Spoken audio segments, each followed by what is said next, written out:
Okay, you can see how dark these grout lines are. They're actually supposed to be a lot lighter than that. So what we're going to do, we're going to take some oxygen-based cleaner. You can get something generic. It doesn't have to be fancy. I've got a gallon of water, 2 scoops. Just going to mix that up. Now we're just going to put this on our grout lines.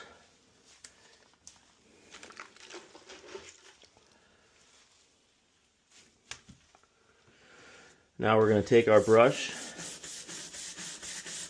and we're just lightly going over our grout.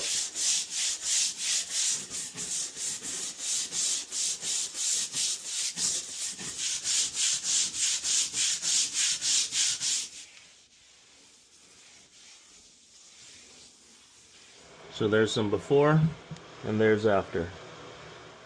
Once the floor's dry, looks great. Thanks for watching. Check out the description for more information and hit that subscribe button if you'd like to see more videos.